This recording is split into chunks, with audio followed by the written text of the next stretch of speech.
Доброго ранку. Я вітаю усіх, хто до нас щойно приєднався. Це інформаційна програма «Саба» на телеканалі АТR. Мене звати Єлизавета Цареградська. І зараз ми обговоримо, напевно, найважливішу і найцікавішу подію в Україні. Це мітинги під Верховною Радою. І до розмови ми запросили до нас у студію Василя Гацько, політика, співголову партії Демальянс. Я вітаю вас. Пане Василю, ну розкажіть, давайте почнемо з того, яке ваше бачення цих мітингів, як ви до них ставитеся? В цілому до будь-яких мітингів я ставлюся позитивно, тому що це конституційне право на мирне зібрання. Якщо люди мітингують, тим паче, якщо це відбувається за власною волею і за власною ініціативою, то я вважаю, що це добре. Це ознака демократичного суспільства, це ознака громадянської відповідальності і небайдужості до всіх тих процесів, які відбуваються в будь-якій країні, зокрема і в нашій.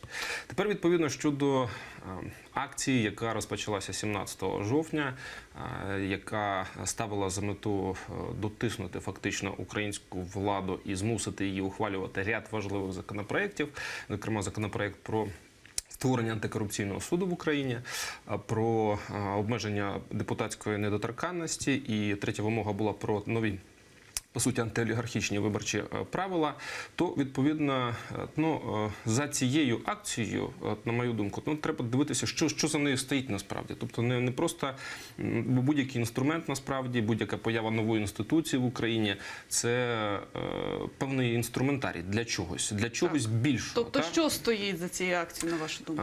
Для мене персонально за цією акцією, яка була 17 жовтня, і, зокрема, за боротьбою громадських організацій, політичних партій, які разом тоді 17 жовтня вийшли під парламент, стоїть прагнення оновити правлячий клас, фактично. І не просто оновити, а якісно оновити. Тому що, наприклад, поява такої інституції, незалежно як антикорупційний суд, вона матиме наслідки однозначно, і ці наслідки будуть вердикти фактично суду по корупціонерам найвищого топ-рівня, по людям, які фактично сьогодні грабують державу, попри те, що, власне кажучи, не мали б уже це давно робити. І тому, відповідно, ясно, що це не мине просто так, що це дасть новий результат, що це оновить політичну еліту в країні, дасть можливість прийти новим, не просто іншим політичним силам, тому що я не дуже впевнений, що нам просто потрібно займатися заміною.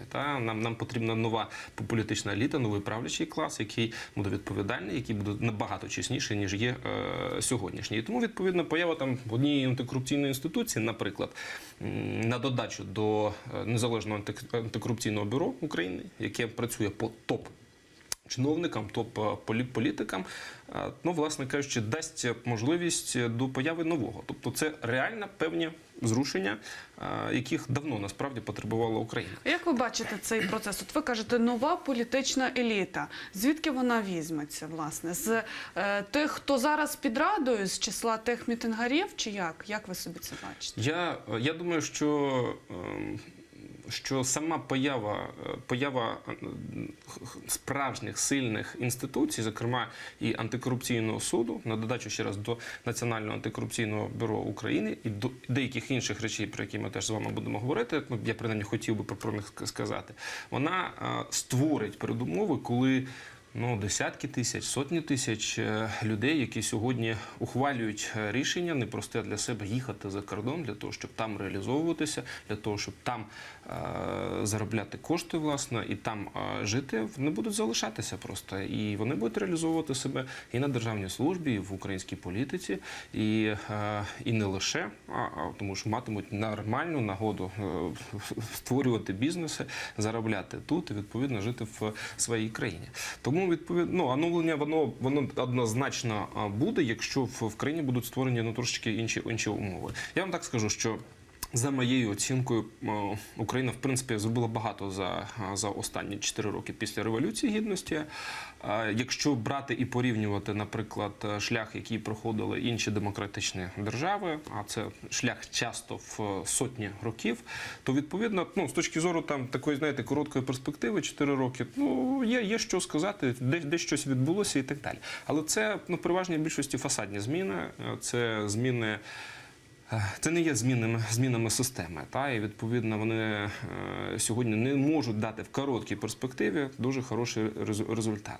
І тому, на мою думку, потрібно підтискати зараз, зокрема і через вуличні протести, найрізноманітніші, але ще раз вони мають відбуватися безперечно в мирний спосіб. Тобто я правильно вас розумію? Зараз дуже багато розмов на тему того, що це насправді політичний мітинг, що Самопоміч, Саакашвілі, вони таким чином просто намагаються просунути свої інтереси і, грубо кажучи, прийти до влади. Тобто ви вважаєте, що це є волевиявлення народу? Це не є спланована акція? Перше, я є противником того, щоб відділяти там політиків і політику в цілому від народу, тому що в цивілізованих демократичних країнах політика – це інструмент для змін. Це спосіб, в який суспільство домовляється про те, як організувати життя краще.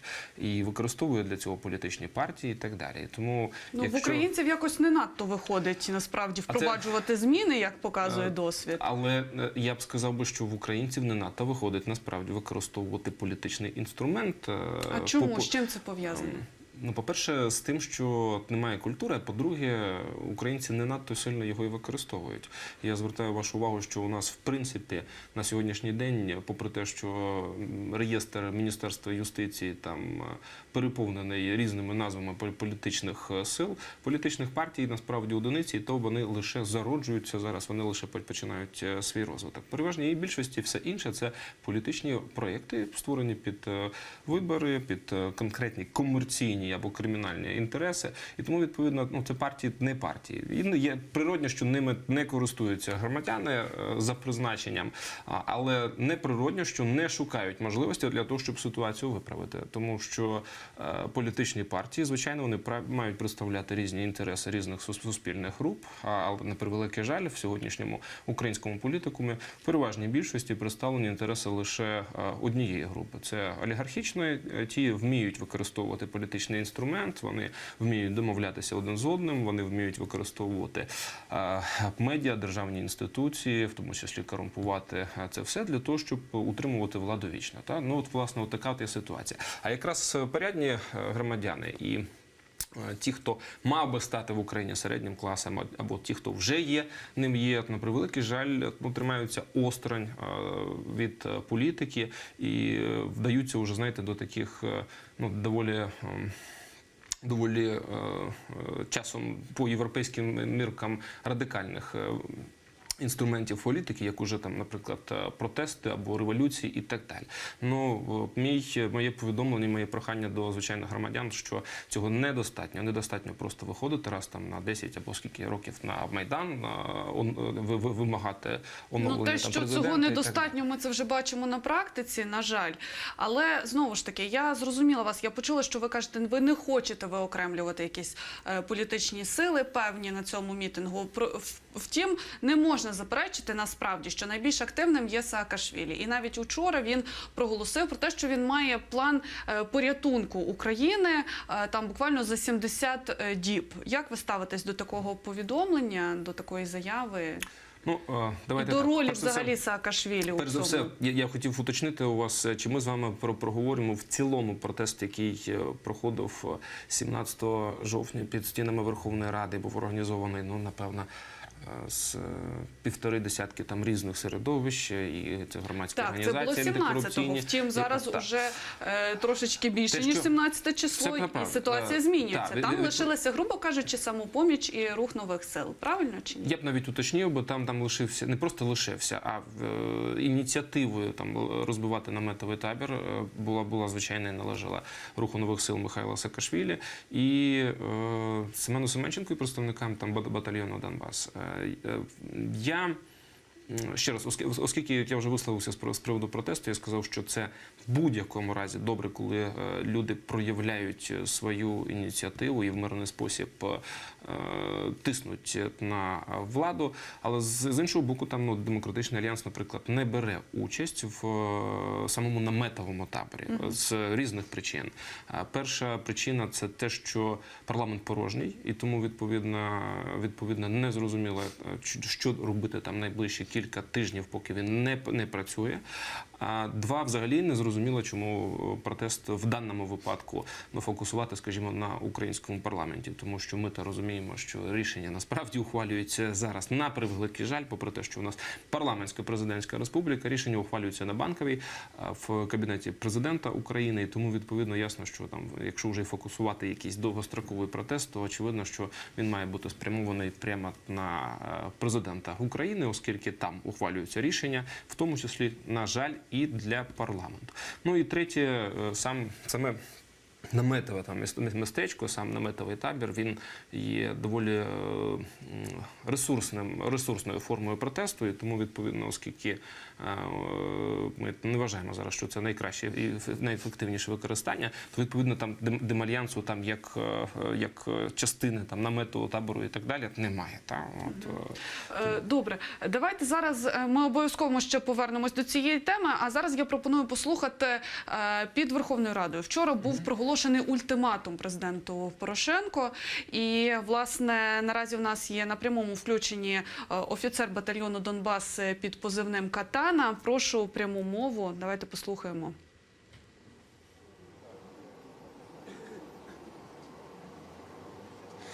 Катана, розкажіть нам, будь ласка, про ультиматум, який був оголошений вчора тут, на цьому мітингу. Ультиматум у нас складається з двох частин. Перше, Петро Олексійович Порошенко повинен на протязі 5 робочих днів, які сьогодні почалися, внести на розгляд парламенту законопроект про імпічмент президенту. І друге, це аналогічно він повинен внести на розгляд парламенту законопроект про антикорупційні суди. А що буде, якщо ці умови не будуть виконані протягом 5 днів? Петро Олексійович і вся Україна побачать, що з фронтовиками не варто жартувати. Хто ці люди, які можуть стати з вами разом в цій боротьбі? В основному ми маємо людей, які перебували безпосередньо на фронті. Це, як я вже кажу, поняття фронтовики, це учасники бойових дій різних формувань. Тобто це і Збройні Сили України, Нацгвардії, добровольчі батальйони. Ось це люди, які реально воювали. А ви готові до якихось радикальних дій? Звичайно. Що саме це може бути? Це наша таємниця. Ми військова організація. Дякую. Ось, власне, ми почули думку офіцера батальйону «Донбас» Катани. Як ви прокоментуєте, будь ласка, що ви думаєте з цього приводу? Перше, ви чули, що йшлося про зміст того, що очікується від президента. І, відповідно, там пролунало 2 ініціативи. Перша з них – це закон про імпічмент президенту. Це фактично механізм, який дозволяє притягнути до відповідальності найвищу посадову особу країни. І друге – це законопроект про антикорупційний суд. Щодо там висунутих нових вимог, одна з них нова, то я особисто в Демократичному альянсі їх дуже поділяють, тому що ми взагалі опинилися в ситуації, коли за допомогою фактично наших дій і нашого тиску можна послабити додатково сьогодні парламент, залишивши при цьому абсолютно безвідповідальним, навіть в теорії, інститут президента. І тому, відповідно, разом з законопроектами про скасування депутатської недоторканності однозначно правильно було б там ухвалювати, зокрема, і закон про імпічмент президенту, тому що ми одна з небагатьох країн в світі, яка сьогодні має лише в Конституції згадку про можливість притягнення до відповідальності президента у разі вчинення ним конкретних злочинів, але механізму для цього фактично абсолютно свідомо впродовж багатьох років не було затверджено. І тому, відповідно, ми і приходимо завжди в точку, коли потрібно робити революцію, виходити на Майдан, тому що цивілізація цивілізованого способу, у разі того, якщо президент, наприклад, вчиняє якийсь злочин, притягнути його до відповідальності, на превеликий жаль, немає. Тому в Демолянці поділяють насправді і вимогу, яка стосується закону про імпічмент президенту, ну і, звичайно, про антикорупційний суд, я вже про це говорив раніше. Добре, імпічмент президенту. Ви самі сказали, що є у Конституції лише згадка. Самого правового механізму реалізації, в принципі, як це має бути втілено на практиці імпічмент президенту, немає. Добре, якщо навіть внести такий законопроект на голосування, то його потрібно підготувати і, власне, розробити. Це також час. Але чи готові мітингувальники чекати? І, власне, ми зацікавлені у якійсь продуктивності, правильно, цього законопроекту, а не просто у тому, аби він був. І чи такі радикальні методи, вони доцільні наразі? Дивіться, насправді законопроєктів про процедуру імпічменту президенту було зареєстровано в попередніх скликаннях українського парламенту більш ніж достатньо. І насправді останній, який я зараз знайшов, буквально нещодавно перечитував його, це законопроєкт, який був внесений Яценюком, Кличком, Тягнебоком, якщо не помиляюся, в 2013 році. Тобто, при бажанні, звичайно, можна взяти там законопроект, перереєструвати його зараз і, відповідно, там ухвалювати. Я, правда, не розумію, чому мітингувальники і, зокрема, ті, які озвучували цю вимогу, очікується від президента, тому що це може зробити так само будь-який народний депутат або група народних депутатів, і тому, відповідно, не обов'язково це робити і очікувати, що це зробить Петро Порошенко. Але в цілому, очевидно, що закон про імпічмент має з'явитися, має бути ухвалений, так само, як і обмежена депутатська недоторканність українських парламентарів, так само, як і поява нової незалежної інституції, зокрема антикорупційного суду, і нових антиолігархічних виборчих правил. Тобто це все насправді є важливим сьогодні для того, щоб країна, скажімо так, пройшла точку неповернення, тому що до сьогоднішнього дня вона ще не пройдена. Добре, тоді давайте обговоримо, можливо, конкретно мітинги і те, що відбувається там. На вихідних було 2 інциденти, і, зокрема, один – це сталася бійка, і є навіть постраждалий правоохоронець. Невідомий хотів пронести ще один намет на територію наметового містечка, але це назвали провокацією і сталися сутички. Як ви вважаєте? Тобто це реально, можливо, це просто привернення уваги, аби були якісь повідомлення у ЗМІ і люди пам'ятали, що там цей мітинг є, ці провокації, вони мають місце бути? Як ви до них ставитеся?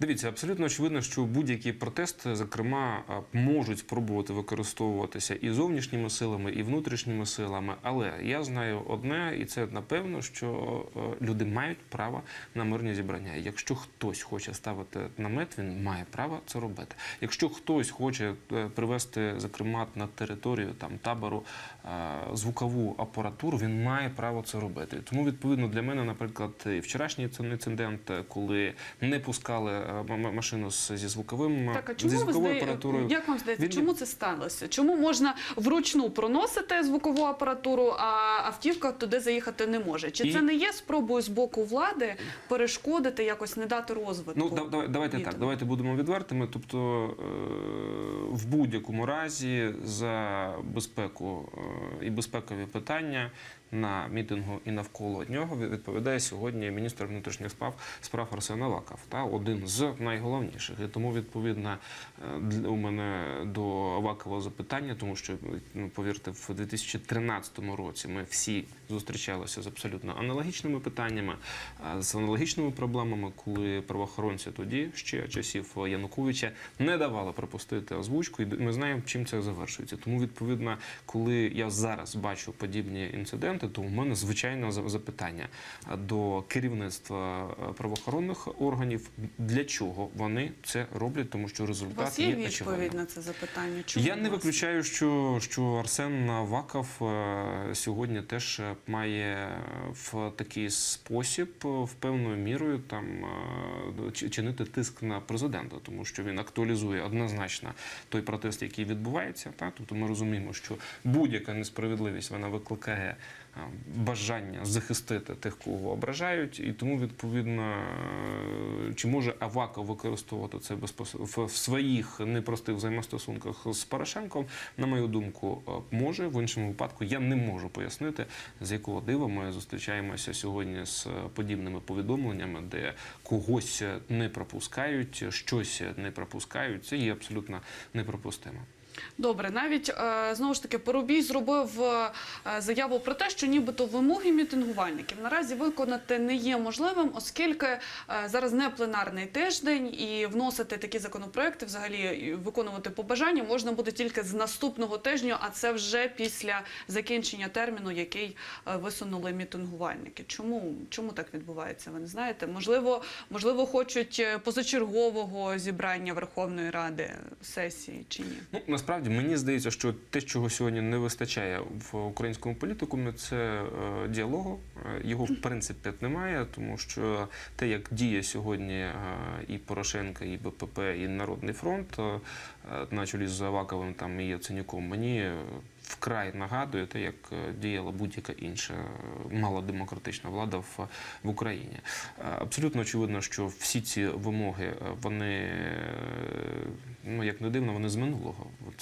Це ж не ті вимоги, які виникли сьогодні, прямо там десь на мітингах або після революції. Питання скасування або обмеження депутатської недоторканності, закону про імпічмент, нових антиолігархічних виборчих правил – це те, що, ну, фактично в політичному дискурсі воно дуже і дуже давно, впродовж там останніх 10, напевно, 15, можливо, і більше років. І дивно, що в усій цій історії там ані президент, ну ті, хто власне управляють сьогодні, керують державою, не виходять з власними ініціативами для того, щоб врешті-решт по подібні речі пройти. Діалогу немає однозначно, і це однозначно може призводити до ескалації певного напруження. Не лише між тими людьми, які знаходяться зараз під парламентом, а і між мільйонами громадян, насправді, яких сьогодні там немає. Як саме би мав виглядати оцей діалог між владою наразі? Що би мав зробити Парубій, Порошенко зараз, дивлячись, тому що з 17-го числа триває мітинг, і, в принципі, вимоги мітингувальників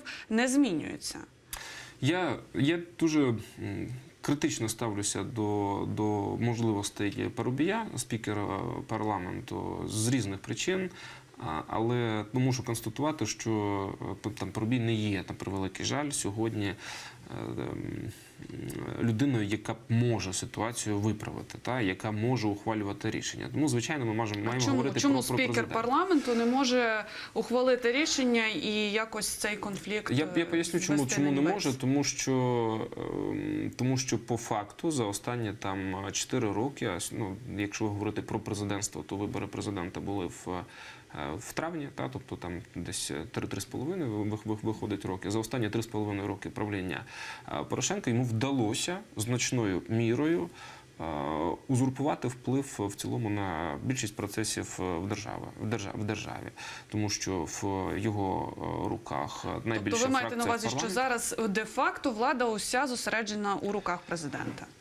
І в його руках, і, зокрема, звичайно, в групі найвпливовіших осіб, які сьогодні входять там до Народного фронту, зокрема до Авакова і до Яценюка. І це це руйнуюча насправді сьогодні ситуація, руйнуюча конструкція, тому що все ж таки парламентаризм, і ми маємо зробити все, щоб парламентаризм був сильним в Україні і не допускати ситуації, ще раз, коли рішення державного значення ухвалюються не в парламенті, а на якихось там стратегічних сімках, стратегічних вісімках між Порошенком, Аваковим і групою там інших незрозумілих осіб. Тому від Парубія сьогодні очікувати на розв'язання цієї кризи точно не можна. Треба очікувати і вимагати, щоб в безпосередньому розв'язанні цієї проблемної ситуації в країні йдеться не лише про мітинг, в цілому. Абсолютно очевидно, якщо подивитися навіть на настрої людей, якщо пройтись по вулицям, поговорити з ними, то зрозуміло, що люди сьогодні невдоволені діяльністю влади. І це невдоволення вже настільки високе, воно настільки стало небезпечним сьогодні в цілому для для існування держави, оскільки, як ми розуміємо, що частина території є анексована, частина окупована, і ворог точно не спить, а готовий і далі, і хоче і далі захоплювати Україну. Тому, відповідно, ясно, що ми не можемо дозволяти собі втрату довіри влади аж настільки. І тут ясно, що або влада сама приходить до висновку, що вона має виправляти ситуацію, не просто боротися ще раз за те, щоб залишатися владою, а виправляти ситуацію, або очевидно, що її треба міняти, тому що не можуть в країні змінюватися фактично в найважливіші сфери для життя українців з нелегітимною владою. Це абсолютно очевидно. Зараз триває обговорення найбільш активне з приводу того, що це все прекрасно. Вимоги, які зараз висунуті з 17 числа починаючи, це все зрозуміло і прекрасно. Але знову ж таки, з урахуванням того, що під Радою зараз перебувають військові, чому вони висувають такі вимоги, як антикорупційний суд? Чому не вимагають припинити війну на Донбасі, до прикладу, правильно? Чому такі загальні гасла? Мені важко сказати, тому що саме по собі будь-який протест, він має велику кількість суб'єктів, які індивідуальних і якихось колективних у вигляді партій, громадських організацій. І тому важко зрозуміти іноді, хто чого і що вимагає. І це треба говорити безпосередньо з людьми. Тобто я переконаний, що треба брати військових, людей, які воювали на Донбасі, зокрема, і з ними мати теж діалог. Мені здається, що в значної частини тих, хто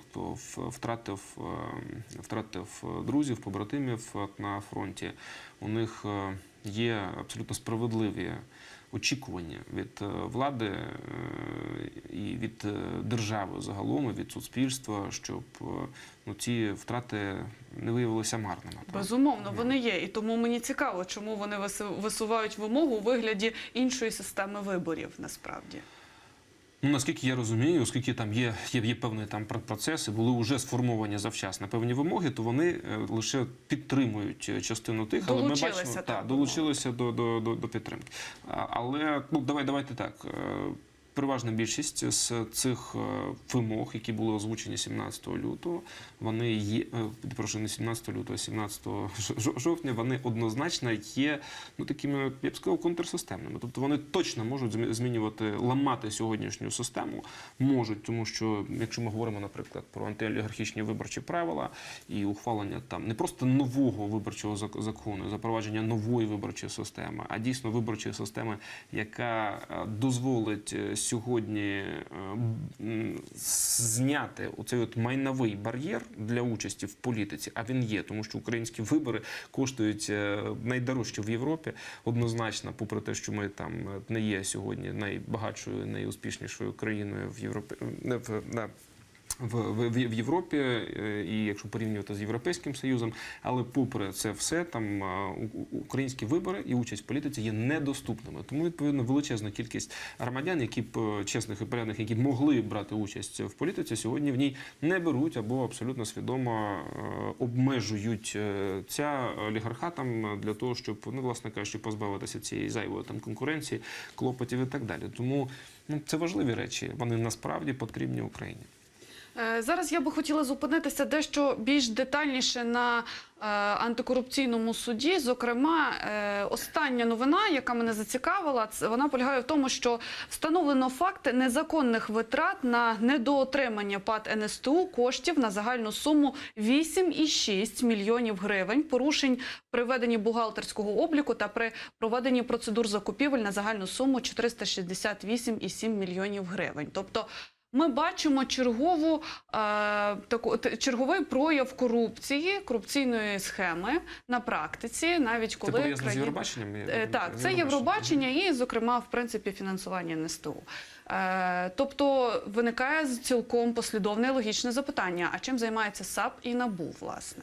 І чому антикорупційний суд має стати таким органом, який є кращим, аніж САП і НАБУ, власне? Ну, по-перше, я не є критичним сьогодні настільки там до антикорупційної прокуратури і Національного антикорупційного бюро України, оскільки ті результати, які вони вже показують на етапі там розслідувань, вони є абсолютно непорівнянними зі всім тим, що ми мали раніше. Ніхто не дозволяв собі, жодна правоохоронна структура або антикорупційна в Україні ніколи не дозволяла собі поворушити, скажімо так, і висунути звинувачення стовпам української влади. А Мартиненка я відношу саме туди, Насірових, різних Чаусів і так далі, тобто людей, які або безпосередньо напряму обслуговують сьогодні сьогоднішню владу в їх корупційних схемах.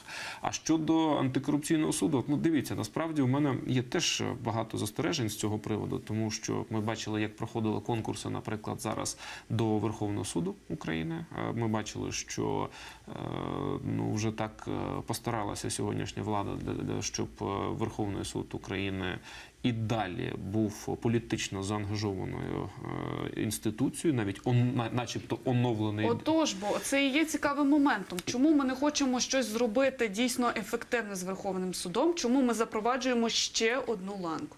Ні, чому не хочемо? Хочемо насправді, і якщо подивитися, то сьогодні так само значна частина політичних партій вимагає сьогодні, зокрема, не від президента, який зараз буде там фінальний крок робити в формуванні Верховного суду України, там не затверджувати, зокрема, тих суддів, за якими є відверті гріхи в їх минулому. Тому Верховний суд – це одна частина, але тут зовсім про інше йдеться. Йдеться про антикорупційний суд. Ясно, що всі суди, звичайно, безперечно, мають бути з часом антикорупційні, але має бути щось зараз, що починає відповідно і завершує, доводить до логічного завершення, зокрема до вердиктів суду, боротьбу з корупцією, з топ-чиновниками і з топ-політиками, чого ніколи не було.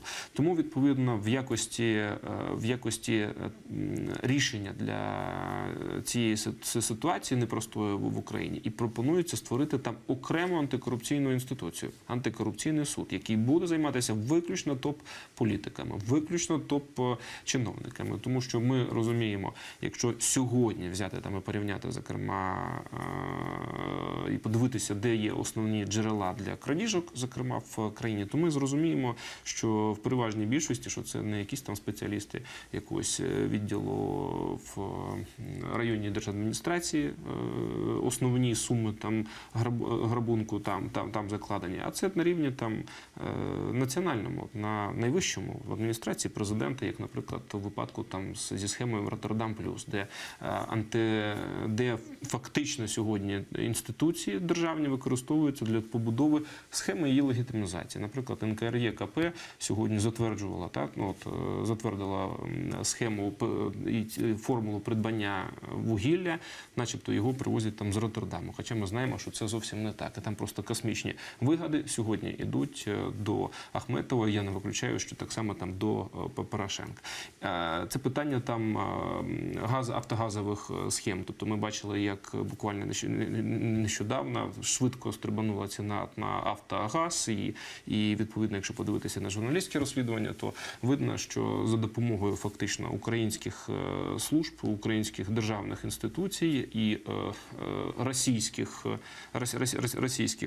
російської влади, сьогодні на ринку «Автогазу» монополістом різко став Медведчук, кум Путіна. І, відповідно, там вони будуть наживатися і отримувати значно величезні надприбутки. Тому, відповідно, всі ці схеми, вони в переважній більшості, які йдуть, де йдеться про мільярдні крадіжки, це йдеться про національний рівень. І тому ясно, що сюди має бути основний фокус. І щойно, повірте, коли побачать, коли будуть сідати... у антикорупційного суду буде більше, аніж у САП, у НАБУ, і від цього чекаються більш ефективніша робота. Це не просто, це ж не питання повноважень. Це питання в тому, що НАБУ розслідує, а потім, відповідно, подає сьогодні ці всі розслідування свої, вже готові по корупціонерам, до українських нереформованих судів. І ці нереформовані суди тримають ці справи, не розглядають їх місяцями, по яким якісь вже лежать, там пиляться рік і більше. І відповідно, немає розгляду і немає як наслідок рішення суду. І тому абсолютно очевидно, що всі суди сьогодні, ті, які, а вони не реформовані фактично, вони сьогодні керовані є і корупційні, і корумповані, і керовані з владою значною мірою. Тому ясно, що через суди, в судах сьогодні, в наших звичайних, здійснюється зупинка процесу очищення української влади. Просто не дають ухвалити рішення по відповідним корупціонерам. Тому ясно, що потрібно зараз сформувати одну по-справжньому незалежну, як і НАБУ, інституцію, антикорупційний суд України, який буде займатися виключно топ-корупціонерами. Але ми матимемо можливість, ці розслідування, які є, побачити по ним рішення і вердикти. Яким чином буде формуватися антикорупційний суд? Тому що ми прекрасно знаємо випадки, коли судді старого режиму, ще з Януковича, прекрасно проходять перекваліфікацію, так би мовити, і наразі є чинними суддями і працюють собі далі. Дивіться, оскільки зараз немає конкретного законопроекту, ви знаєте, що автори двох законопроєктів, зокрема, які були зареєстровані до того, відкликали свої законопроєкти в очікуванні на те, що президент має внести у відповідності до рекомендацій Венеційської цієї комісії свій законопроєкт про антикорупційний суд, то відповідно зараз описувати там процедуру формування антикорупційного суду я не можу, тому що немає предмету для обговорення. От якраз в цьому питанні і мав би бути теж діалог, тому що є очевидно і очікується на ініціативу від президента щодо появи цього законопроекту. А з іншого боку, є там депутатський корпус, є ті, хто сьогодні там протестують під парламентом, є ті, хто формували акції вимоги. Абсолютно очевидно, що між ними мав би бути діалог з появи цього законопроєкту, дуже швидкий, оперативний, оскільки вже є, в принципі, розуміння того, як це все може бути. Прекрасно, але насправді наразі населення українців цікавить, чи не перетвориться навіть цей новостворений, якщо він навіть і буде, антикорупційний суд у черговий важель впливу, і влади на, власне, оці всі справи, тому що люстрацію ми вже проходили ефективно. Навіть тих самих суддів, я знову ж таки кажу, вони знову продовжують працювати. І переатестацію поліцейських. Тобто, наскільки це зробити так, аби це було дійсно робочим і ефективним? Напевно, це цікавить українців найбільше.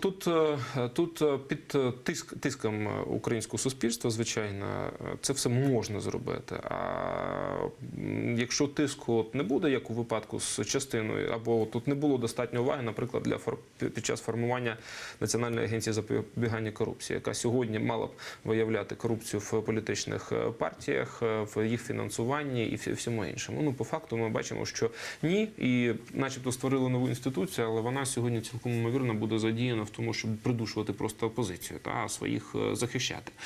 Так само, як ми говорили вище при оновленні зараз, начебто Верховного суду, ми побачили, як 2/3 в цей оновлений Верховний суд були відібрані діючих суддів, фактично, які представляють сьогоднішню систему, а 1/3 з них взагалі має, ймовірно, проблеми із законом. Вони не можуть пояснити, зокрема, де вони взяли їх майно, вони брали участь або ухвалювали якісь абсолютно незаконні рішення, перебуваючи на своїх посадах. Тому я розумію, що є сьогодні ризик того, що ми можемо повторити той самий процес. Но мені здається, що увага сьогодні до появи цієї незалежної інституції антикорупційного суду буде настільки високою, бо всі розуміють її вагу в очищенні влади і правлячого класу, що буде надзвичайно важко зманіпулювати представникам влади, Порошенко, Авакової кампанії і зробити цей суд ручним, хоча я більш ніж переконаний, що така спроба буде. Дякуємо вам, пане Василю. Обговорили сьогодні ми ситуацію з мітингами під Верховною Радою, з вимогами до влади, зокрема. Ми продовжуємо слідкувати за розвитком подій. Сьогодні в день на вас чекають ще більш детальне обговорення цієї ситуації. Я прощаюся з вами до завтра. О 8 ранку я на вас чекатиму у цій студії. Ми знову будемо говорити про головне. І я повторюю слова, що програми «Миндах Крим. Крим тут, аби знати більше». Дивіться телеканал АТR. На все добре.